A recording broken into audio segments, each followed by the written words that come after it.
es lo que nos trajo hasta Lincoln para conocer a Matías, que fue diagnosticado con epilepsia cuando era chico. Me desvanezco. Es como un desmayo sería. Un desmayo y después vuelvo en sí. Pero el cerebro sigue haciendo la acción. Y presentamos los certificados correspondientes para ninguna deuda controlar esa enfermedad. Y bueno, y así estuvo compitiendo. Hasta que llegó a la adolescencia, que fue donde después ya empezó a tener la enfermedad.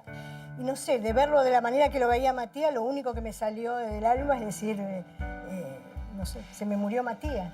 Me acuerdo especialmente de él porque fue un paciente que tuvo un rol importante para estimular a otros jóvenes.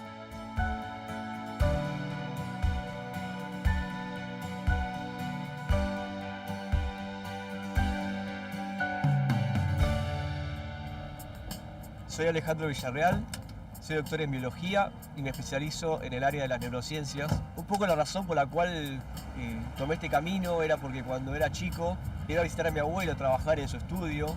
Él era escritor, periodista, y un día charlando con él en la computadora me dijo que escribía, que hacía lo que hacía para retrasar el Alzheimer. Y a raíz de eso, bueno, empecé a preguntar cómo ocurren, ¿no? las patologías en el cerebro, en el sistema nervioso, y de ahí que decidí estudiar biología y especializarme en el área de la neurociencia.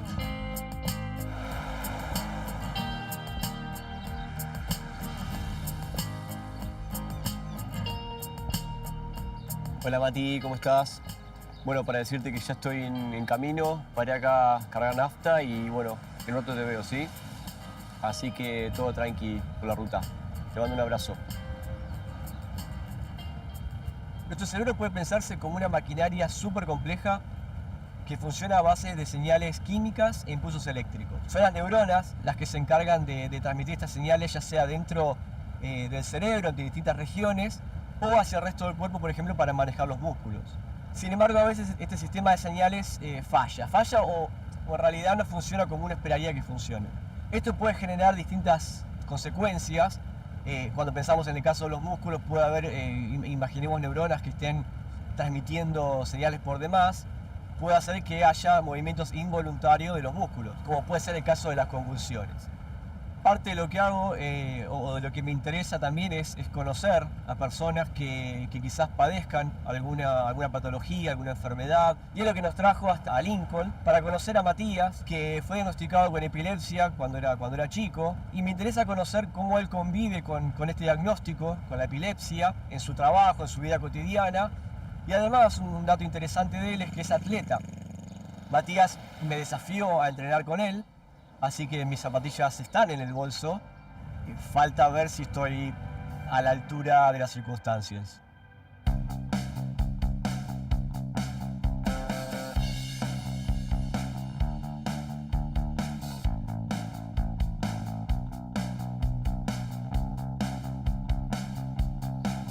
Mati. Hola amigo, todo ¿Qué haces, tranquilo. Capo? ¿Qué andamos, Ale? ¿Vos? Bien. Llegamos. ¿Todo bien el día? Todo bien, llegamos bien. Lindo la ruta. Ahora el aceite quiero ver. ¿Me vas a correr?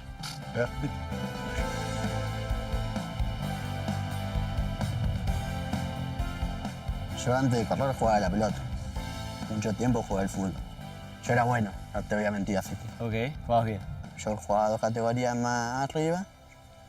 Después, bueno, una más arriba seguro y en la mía era titular indiscutible.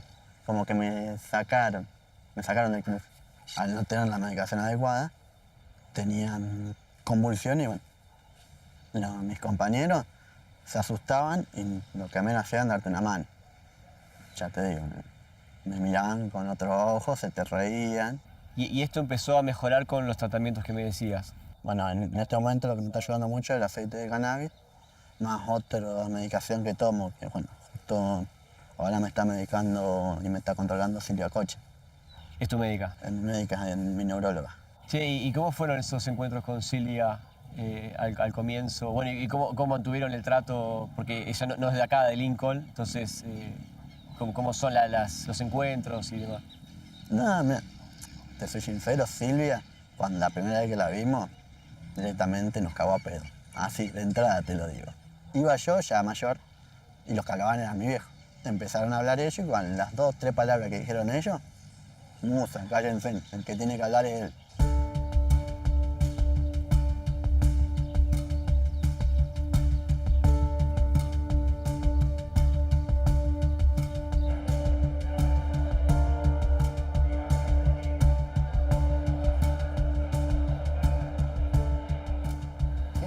Silvia. Tanto tiempo sin ver.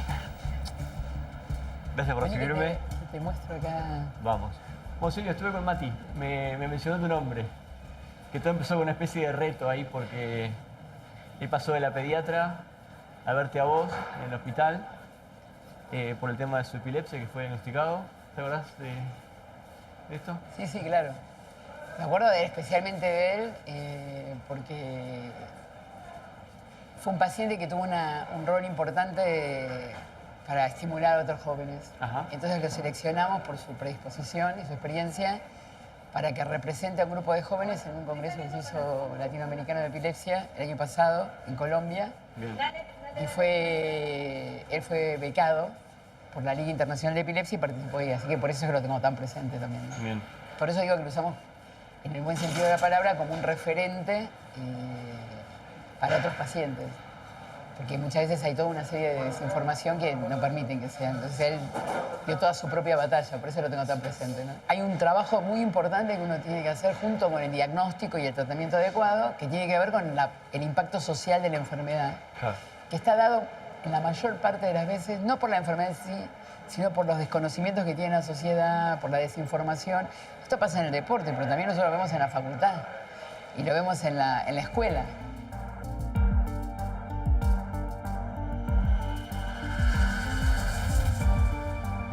La epilepsia se caracteriza por la ocurrencia de convulsiones y estas convulsiones tienen su origen en el cerebro.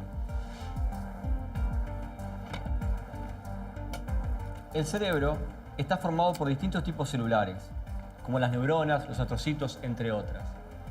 Las neuronas se comunican entre sí a través de señales eléctricas. Estas señales, que pueden llegar a neuronas vecinas o a otras regiones del cerebro, son señales del tipo inhibitorias o excitatorias. Es decir, que el cerebro responde a lo que podría verse como un semáforo, con luces verdes y rojas.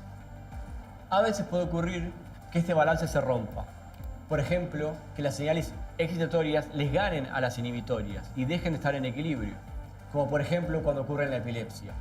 Estas redes neuronales, estos grupos de neuronas que se sobreexcitan, como en un foco epiléptico, se dicen que están hiperexcitadas. Y como tal, emiten señales de más tanto a sus regiones vecinas como a otras partes del cuerpo. Y cuando este desbalance ocurre en donde las excitatorias superan a las señales inhibitorias, esto es la base de una convulsión cuando esas señales llegan al resto del cuerpo, por ejemplo a los músculos. Bueno, cuando nos conocemos a Silvia empezamos a hacer electrodos profundos. Nos habían localizado dónde estaba la neurona que estaba haciendo el cortocircuito, dónde estaba el problema. Después, bueno, ya en el cruce pasamos un intercraneal, que es donde te ponen la corona y te buscan ya perforándote la cabeza. El coach nos dice, bueno, si yo estaba de acuerdo, porque ya te, la primera opción era yo, si yo no estaba de acuerdo, no había operación. Obviamente. Yo le di el ok y bueno, recurrimos a la operación. La operación, cuando nos conocemos al neurocirujano, nos dice, no vas a salir curado. Salir curado es como sacarte la lotería, nos dice. Sacaron 3 centímetros por 3 centímetros de cerebro y no tuvimos éxito. Pero logramos que las crisis de ausencia, que ya son ausencias chiquitas eran, pasaron a ser la mitad, la mitad y la mitad. De duración, decimos, Claro. en cantidad y en duración. Eso mismo. Esta acá es la unidad de BBG, donde tenemos los pacientes internados, que le pusimos el nombre de Patrick Joubel, que es un epileptólogo francés con el que yo me formé y que aparte es un amigo. Y acá tenemos donde un paciente se interna, se lo filma permanentemente y se lo registra. Está más o menos de 5 días, cuando es registro intracerebral está 10 días, 15 días. Y esta es la estación de monitoreo donde las técnicas y el técnico ven al paciente, como estás viendo, que se ve el registro del electroencefalograma, tanto cuando hacemos estudios de scalp, o sea, con superficie, o intracerebrales. En definitiva, este estudio, que se llama videoelectroencefalografía, sirve para que cuando el paciente tiene una crisis, nosotros la registramos, vemos lo que pasa a nivel del electroencefalograma y lo que pasa a nivel clínico, y entonces eso permite decir, acá está la zona epileptógena, acá empieza la epilepsia. Entonces, en esa situación es que se indica la cirugía. Porque la mayor cantidad de pacientes que nosotros recibimos acá son pacientes candidatos a cirugía de la epilepsia porque no responden a la medicación convencional. Somos el único centro en toda Latinoamérica que está haciendo estudios con registros intracerebrales, donde te permite localizar, en esos casos que es en la necesario, anatomía, claro, del la estructura que está afectada, y eso es lo que le decimos al cirujano, esta es la zona que se debe extirpar porque acá comienza su epilepsia, con toda la certeza de que no sea una zona elocuente, o sea, que no sea una zona que se ocupe del lenguaje, por ejemplo. Y ahí entonces es cuando termina el proceso diagnóstico y de tratamiento, y dependiendo de la localización de la zona de la epilepsia, en realidad los resultados son en general muy buenos, ¿no? La mayor parte de los pacientes, alrededor del 80%, dejan de tener crisis. Bueno, Mati nos contó que cuando era chico jugaba al fútbol, jugaba bien, y que él, en sus palabras, él empezó a perder minutos de juego, de que tuvo que dejar de alguna manera, o lo llevaron a dejar jugar al fútbol. Él, sin embargo, después retomó Sí, con creo otro que deporte. él no tuvo que dejar. Lo que crearon fueron situaciones que por ignorancia de los entrenadores lo hicieron dejar. Bueno, él después compite en atletismo, así que... Sí, pero ahí también tuvimos que trabajar mucho. Claro. Porque también ahí, me acuerdo que tuvimos que hacer, con él como con otros pacientes,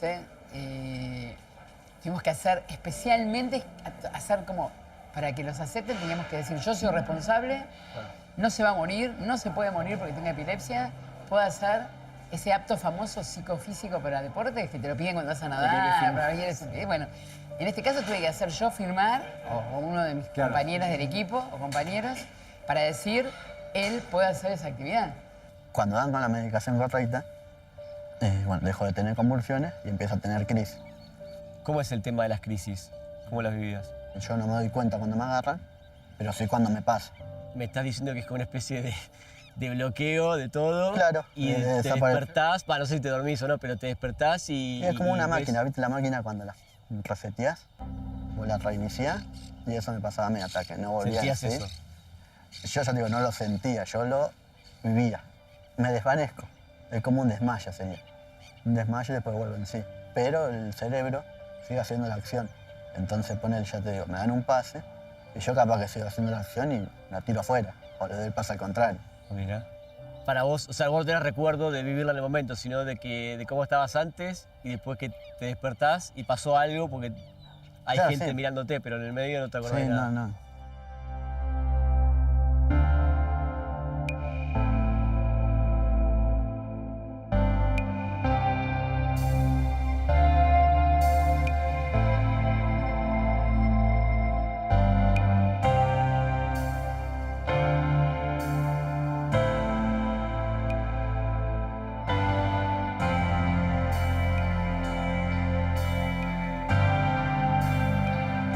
¿Listos? ¡Ja!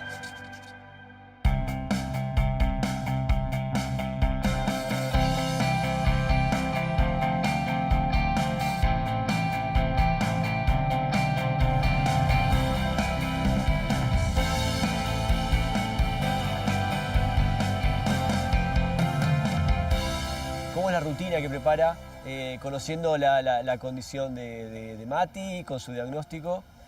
¿Cómo se prepara una Sí. rutina, un día de Mirá, entrenamiento? La rutina siempre fue normal. Lo que le daba un poco más de recuperación, ¿viste? Para que no se sobrecargara. Tuve que varias veces con varios profes, entrenadores, a veces no discutir, pero hacerle entender que el problema que a veces no me lo dejaban correr porque había momentos que, bueno, tenía esos 2 minutos por ahí que había que actuaba su enfermedad y entonces no estaba en condiciones de poder competir y presentamos los certificados correspondientes con los diferentes remedios que tomaban para, ninguna duda, controlar esa enfermedad. Y bueno, y así estuvo compitiendo.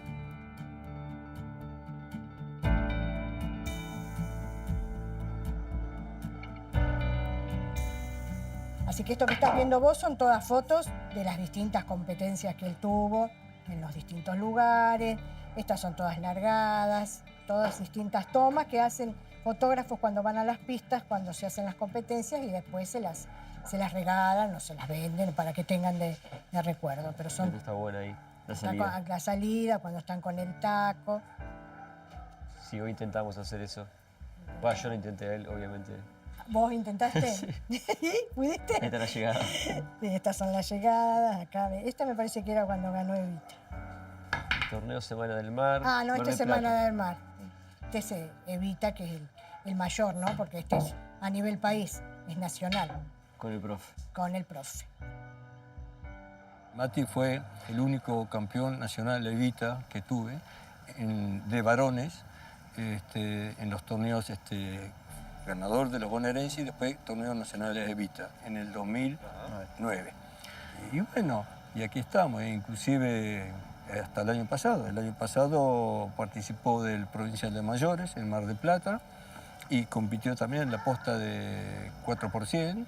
Hace su entrada en calor como corresponde, comparte la rutina con el resto de los compañeros. Hoy Matías me contaba algo interesante que usted, tanto como su papá, tenía la capacidad de darse cuenta cuando estaba quizás teniendo alguna crisis o algo y llamar por ahí al parate por ese ratito para después seguir.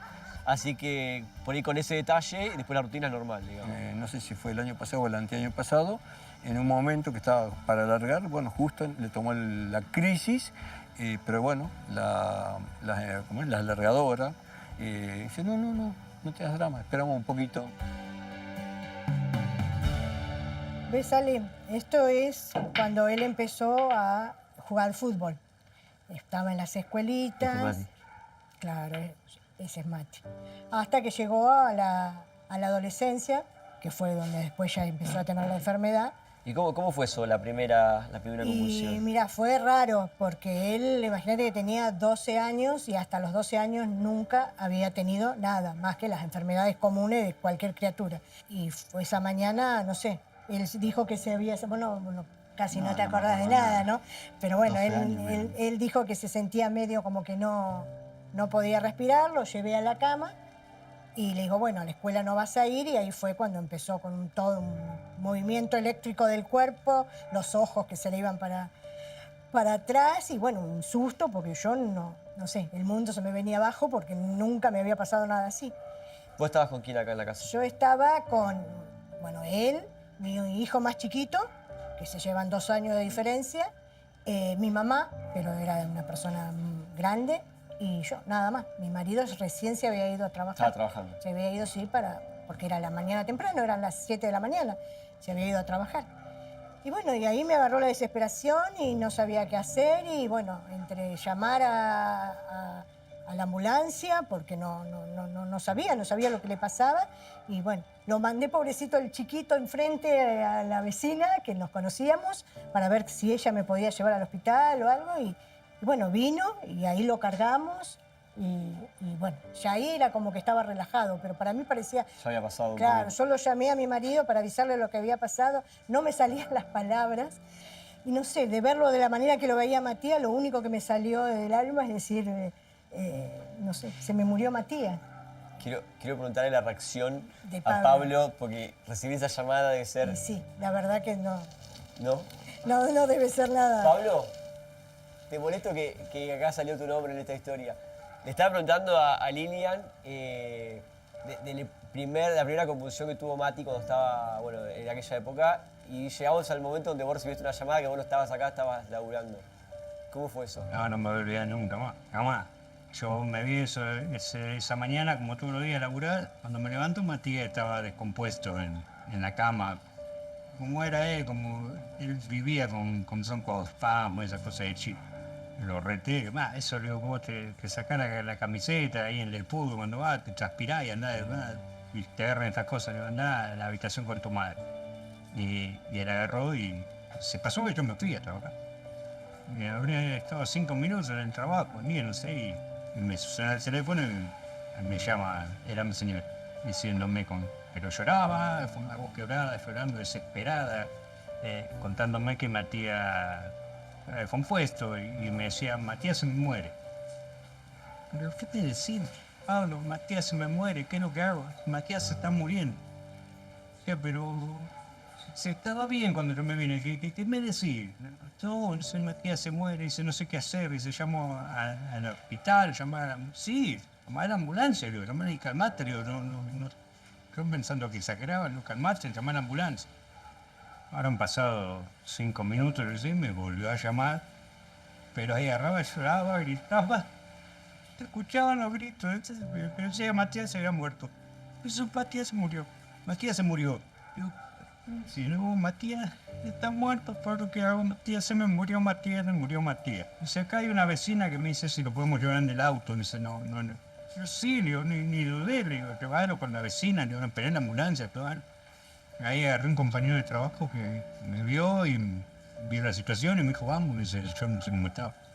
Y agarramos y salimos. En la camioneta, yo estaba, no sé, 6 kilómetros en la fábrica donde yo estaba trabajando. Así como llego yo, estaciona el auto de la vecina. Y agarro, lo saco a Matías de los brazos de mi señora.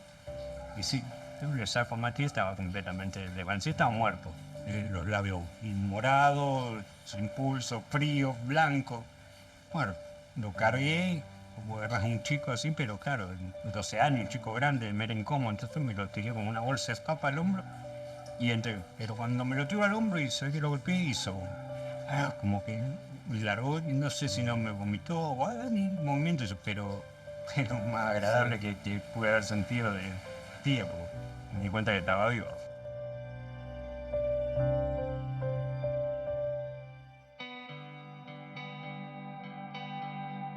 Hay distintas formas de epilepsia en función de dónde está la zona epileptógena y cómo se propaga esa actividad. Lo que es importante también es que el 70% de los pacientes que tienen epilepsia van a andar muy bien y se curan. Es una enfermedad que no afecta ni la inteligencia ni el carácter. Luego lo que ocurre es que dentro de los pacientes con epilepsia hay un grupo, más o menos el 30%, que no responde al tratamiento convencional. Son los pacientes que nosotros vemos en general en este centro y que entonces, si tienen indicaciones porque podemos localizar la zona epileptógena, van a cirugía de la epilepsia, y si no, contamos desde hace unos años con otro tratamiento alternativo, que es el cannabis. Especialmente con el CBD, que es uno de los componentes de la planta de cannabis, que tiene un efecto muy beneficioso y terapéutico en los pacientes con epilepsia, ¿no? O sea, la hipótesis que se tiene es que el cannabis, el CBD particularmente, actúa como un inhibidor de esta red neuronal que está hiperexcitada. Y entonces esa reducción en la excitabilidad hace que tenga un efecto positivo y el paciente deja de tener crisis o tiene una reducción importante de las crisis. Realmente es muy interesante porque tiene muy pocos efectos adversos y los que presentan no son severos, o sea, uno no tiene que sacar a un paciente como pasa con las otras drogas. Entonces, esto es lo que más o menos eso está más claro, digamos, por ahí el mecanismo, lo que está en... Sí, pero también te cuento que casi no se conoce el mecanismo de acción último de ninguna de las drogas que se usa para la epilepsia. Totalmente. Entonces, no es que es una situación... digo porque hay gente que no está de acuerdo y dice, ¿cómo es que se usa? Y así se usan casi todos los medicamentos. Creemos que la capacitación es el mejor recurso con el que contamos. Lo estamos viendo inclusive en este último tiempo, los últimos 2 años que estamos haciendo capacitación en cannabis, donde tenemos una inscripción masiva y lo hacemos entre el CONICET, nuestra unidad ejecutora, la Universidad Arturo Jauretche, porque cuando la gente se informa y le dan la mejor información, mejor me refiero a que la dan los que saben. Nosotros venimos remando hace mucho tiempo en lo que ahora está más de moda, por suerte, que se llama medicina translacional. ¿Qué quiere decir eso en concreto en nuestra práctica cotidiana? Bueno, nosotros generamos un servicio de excelencia asistencial donde llega un paciente en un hospital y viene a un hospital público que no tiene que pagar nada, que es gratuito, se atiende porque es derivado por otros colegas, neurólogos, neurólogas, porque tienen formas de epilepsia refractaria, entra en un protocolo diagnóstico que nosotros hacemos y todo eso está enlazado y trabajando con una cuestión que también es una preocupación para nosotros, que es que mejorar la calidad de vida de una persona tiene que ver con una cosa muy global, con un todo. Entonces no termina el acto asistencial porque uno le da un medicamento. Entonces, mucho menos en la epilepsia, donde el paciente, como comentaba, vive muy afectado por la enfermedad por situaciones de discriminación. Entonces nosotros tenemos un trabajo muy global con el paciente, con su grupo familiar, con la comunidad, donde por eso damos continuamente cursos de capacitación Porque creemos que aunque sea más largo, más duro, más difícil, no hay con qué darle.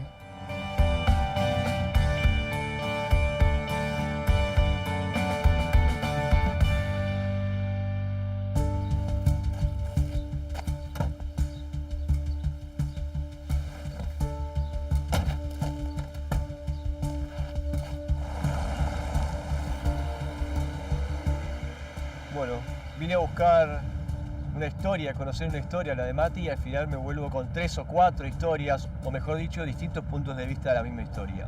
Es curioso ver cómo los proyectos de una persona, sus expectativas, sus planes, pueden cambiar de la noche a la mañana ante un evento puntual y cómo el entorno de esta persona intenta acomodarse en función de estos cambios. Muchas veces existen reacciones negativas, en general basadas en desconocimiento, lo que genera rechazo, prejuicios, miedo a no saber qué hacer o cómo enfrentar la situación. Justamente la ciencia avanza en sentido contrario, intenta ir hacia lo desconocido, generar nuevas y mejores preguntas. En una sociedad diversa como la que vivimos nosotros, la ciencia busca entender las diferencias y poder explicarlas. En ese camino estamos.